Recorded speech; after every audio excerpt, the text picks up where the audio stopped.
Hello, welcome to another screencast edition of Autodesk Maya.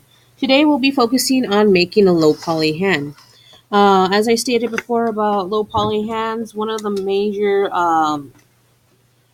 things that we have difficulty with modeling hands is trying to make sure that the fingers are well proportioned. Like any typical drawing of hands, usually you have to avoid from making it look like sausage hands or stick hands. So we're gonna use a Polygon primitive to make a hand.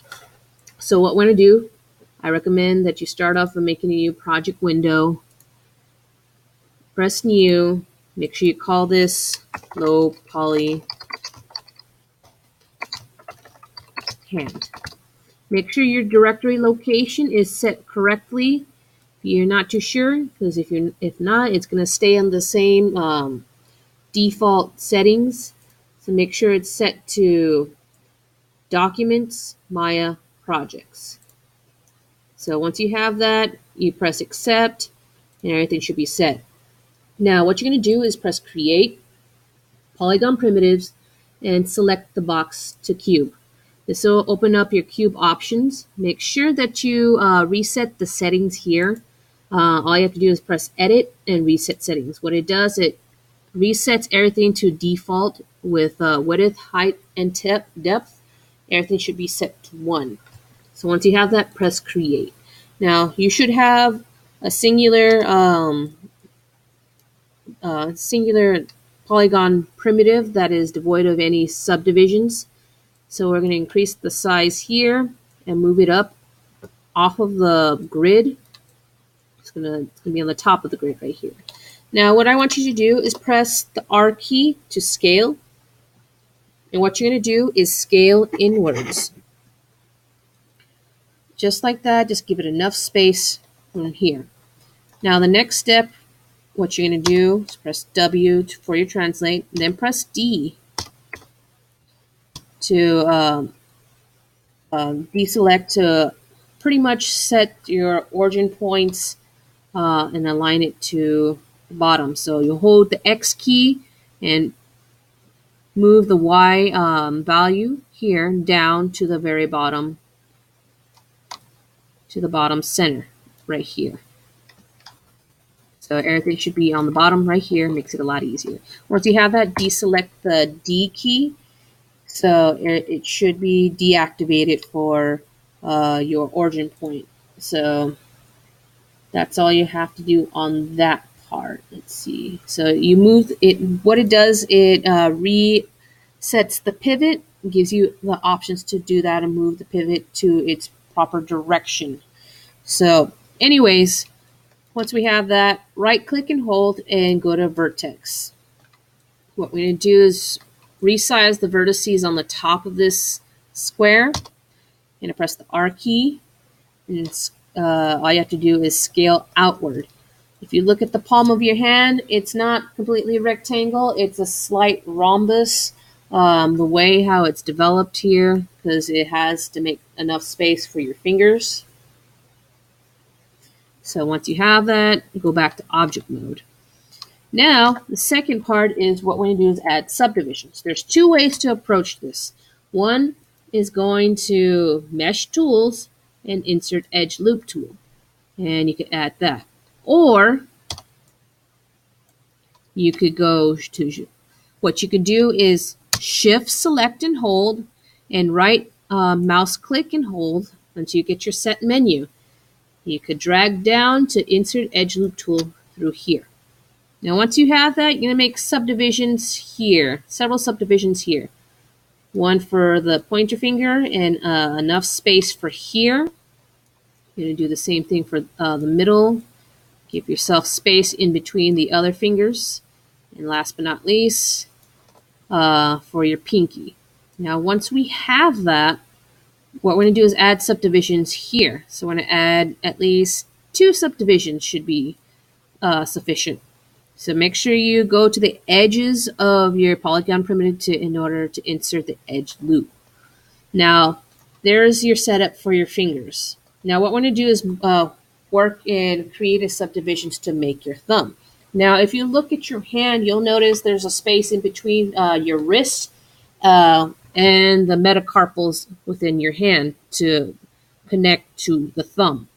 So if you make a subdivision here, so that'll be the in-between space for the wrist, in here. So if you feel like if it's not proportionate, you could move it down just a little bit, not too much. Anyways, once you got that, you've got that set. Now, what I'm going to do next, I'm going to press the G key as in gopher. What it does, it establishes and reactivates the last action used, which was the insert edge loop tool. So I'm going to add one in my center here, my pointer, center for the middle finger, and center for the ring, and center for the pinky. The reason why is when you begin to extrude the fingers, you want to be able to have the opportunity to round it off proportionately. So that'll give you any help on that. So what I'm going to do, I'm going to shift select my vertices here, shift select and hold, and here, here, here. Another way would also be your edge tool. So select your edges, shift select your edges from here to here. Hold control, right mouse click, and to open your set menu. So go to edge loop utilities to edge loop. Then what I'll do is highlight all the edge loops within this area. So once you have that, press the R key and sort of scale outward. So now your object is starting to be a little bit more rounded. So it looks a little bit more organic, like your typical hand.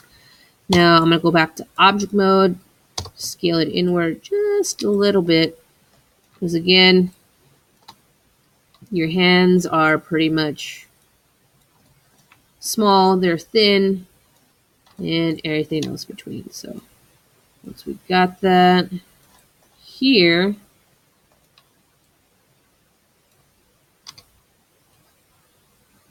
adjust this here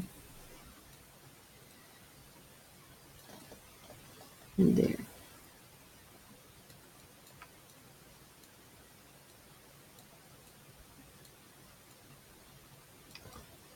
There you go. So more or less it looks like a palm of the hand. Now I'm going to go back to face mode this time. I'm going to start and begin. Oh, I forgot to mention. Adjust the vertices on the spaces in between here, so at least you can make like a rounded area section. So make sure you're able to round this off so it looks like an octagonal but slightly roundish area. So do that, what you need to do. Space, distribute the space in between each right here. So once you have that, this part off here. I'm going to keep on doing the same for the other sides too. So let's see here. One more time here. Round this off there. Center it from here, there, and there. There. Alrighty then. Now, anyways, moving on, you're going to go to face. Select your faces within one section to make your pointer finger. So once you have that, press Control E. Now it'll open your extrusion manipulator. Now make sure you flip the switch right here on your corner to make sure that you set it to its global settings. So once you have that, you won't have to deal with normals issues. Now what we're going to do is we're going to extrude here to make the knuckle. So that's the first joint within the palm of your hand. So give it enough space right here. Then what we're going to do is press the G key to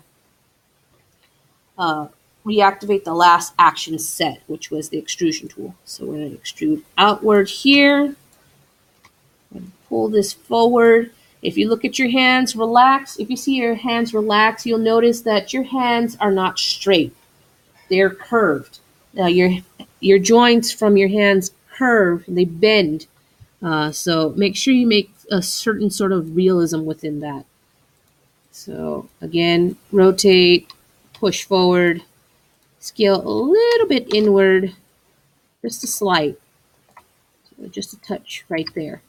Now press G again to make your knuckle.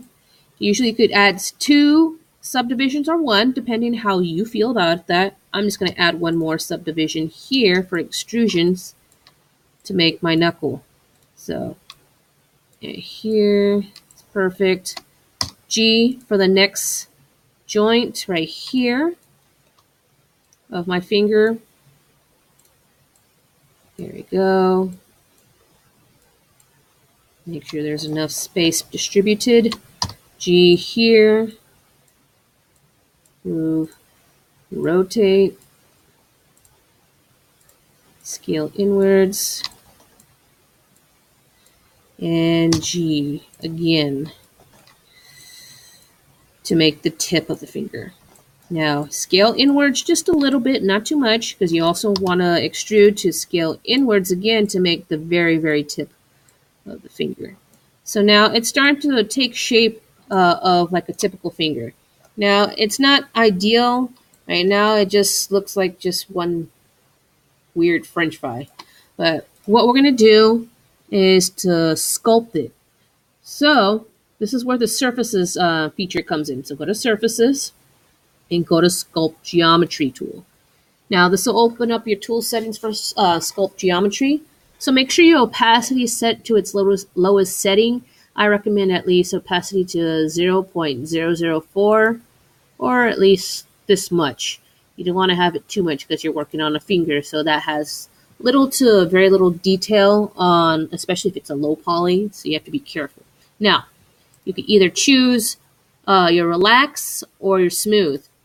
I'm going to start off with relax. Now, if you want to change your brush size, all you have to do is press the B key and hold, and left mouse click and hold and drag either outward to increase the brush size or inward to decrease the brush size. I'm going to leave it like this, and I'm going to sort of sculpt my way through here.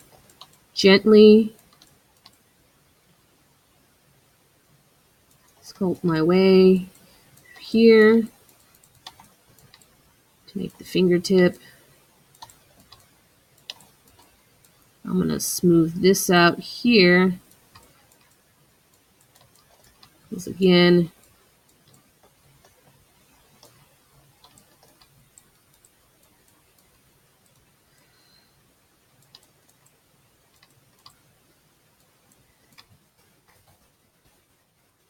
you want to make this as organic as possible. You want to make it human-like as possible.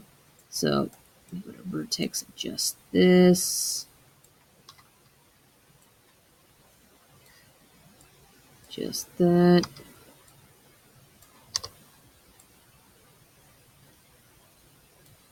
Here we go.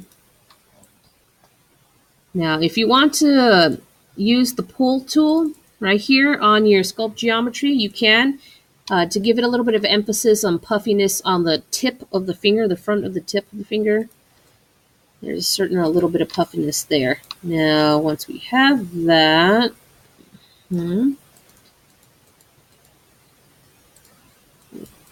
work this out here, here, here. Round this off here, and there we go. In object mode, here's your first finger. Now, it may be a little bit rough on the edges, but that's okay. All you have to do is select your object, go to Mesh Display, and Soften Edge. What it does, it softens the areas within your object. So everything should look pretty good. Everything looks on par, but that pretty much concludes part 1 of this screencast tutorial. Thank you very much.